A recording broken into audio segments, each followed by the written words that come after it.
जब हम महाराष्ट्र में अपना रिपोर्ट कार्ड रख सकते हैं, हम नागरिकों की बात कर सकते हैं, ऐसा क्यों है कि चाहे महाराष्ट्र हो चाहे झारखंड हो, हर तरफ चाहे वो महावसूली अघाड़ी हो और चाहे वो हेमंत सोरेन और कांग्रेस पार्टी हो, क्या मुद्दे उठ रहे हैं? घुसपैठियों को इलू इलू, तुम मेरे अपने हो, और इसी तरह से तुष्टीकरण की राजनीति की पराकाष्ठा हो जाती है महाराष्ट्र में। अरे दम नहीं है अगर तुम में, अगर नागरिकों से तुम्हें वोट नहीं मिलता है तो महावसूली अघाड़ी को चाहिए कि राजनीति छोड़ दे। यह कौन सा चुनाव प्रचार है कि घुसपैठियों का वोट भी मांगेंगे और साथ में वोट जिहाद भी करेंगे? अरे आदरणीय प्रधानमंत्री जी ने एक सकारात्मक नारा दिया, एक रहोगे तो सेफ रहोगे। हर विद्वान व्यक्ति, छोटा बालक भी कहेगा यही मूल मंत्र है, देश आगे बढ़ेगा। सारे नागरिक एक हो जाओ। लेकिन इस पे आपत्ति दर्ज करी महावसूली अघाड़ी ने, इंडी अलायंस के घटक दलों ने, और अब जो खुद कर रहे हैं मैं आपके समक्ष रखता हूं। सबसे पहले तुष्टीकरण की और वोट जिहाद की ये जो राजनीति है, इसको खत्म होना होगा और जनता ही खत्म करेगी।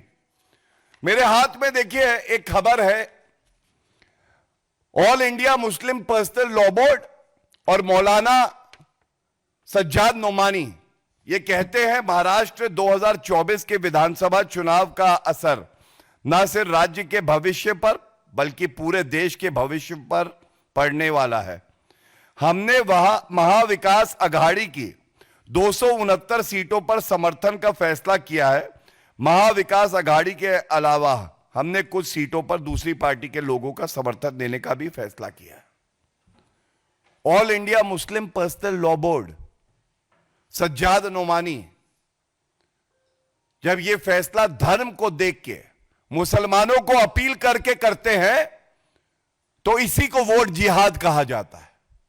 और इसी को कहा जाता है कि पहले बांटो, बांटने का काम कर रही है उद्धव ठाकरे की पार्टी, शरद पवार की पार्टी और कांग्रेस पार्टी और जेएमएम। और जब बांट दो तो काटने का काम करवाएंगे घुसपैठियों से। इसी तरह से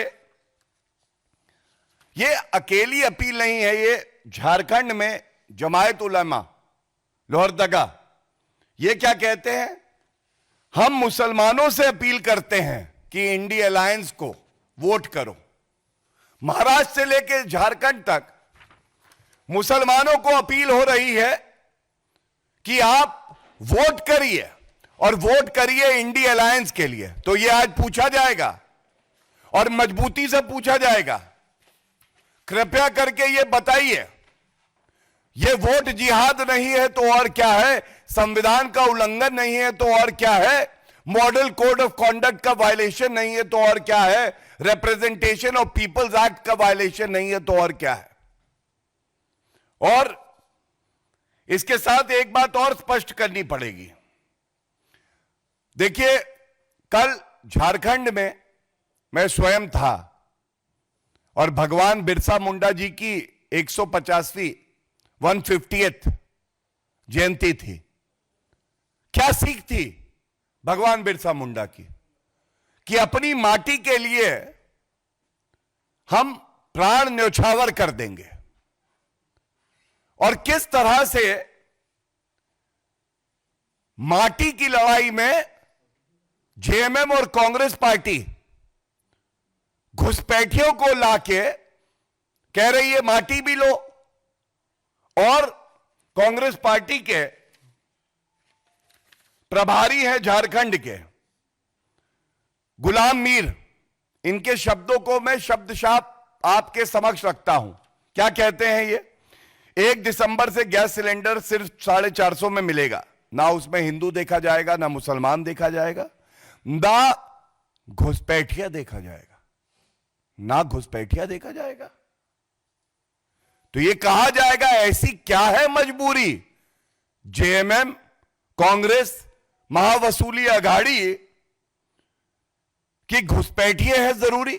ऐसी क्या है तुम्हारी मजबूरी कि घुसपैठिए है जरूरी? यह पूछा जाएगा।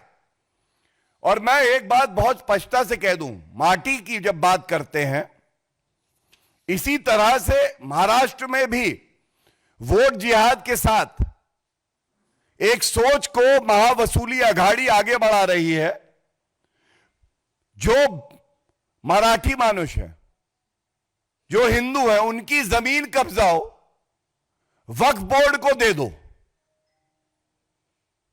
तो चाहे वो महाराष्ट्र हो चाहे झारखंड हो, जमीन लो, भारतीयों की लो और घुसपैठियों को दो और वक्फ बोर्ड को दो, और कोई उफ नहीं कर सकता है। यह सोच जहरीली है और इस जहरीली सोच को यहां पे उजागर करने का काम हमारे जिम्मे है। हम पुरजोर तरीके से इस बात को उठा रहे हैं। और एक बात मैं जरूर कहूंगा, झारखंड में भारतीय जनता पार्टी ने बिल्कुल स्पष्ट कहा है, माटी, बेटी और रोटी ये मुख्य मुद्दे हैं। और यह कहना गलत नहीं होगा, झारखंड में आज जनता कह रही है माटी मेरी, बेटी मेरी, रोटी मेरी, घर मेरा, सिलेंडर मेरा, नौकरी मेरी, बीजेपी एनडीए मेरी। हमारे अंगने में तुम्हारा क्या काम है घुसपैठिए? क्या काम है तुम्हारा? और अगर वहां की जनता बीजेपी और एनडीए को अपना मानती है और जेएमएम और कांग्रेस ये सोचती है कि घुसपैठिए उनको हैं, तो ये विचारों का जो युद्ध है ये हमें कबूल है, ये हमें मंजूर है, ये लड़ाई लड़नी पड़ेगी। हम लोग झारखंड के निवासियों के साथ हैं, अनुसूचित जनजाति के जो भाई बहन हमारे हैं, पिछड़े वर्ग से आते हैं, उनके साथ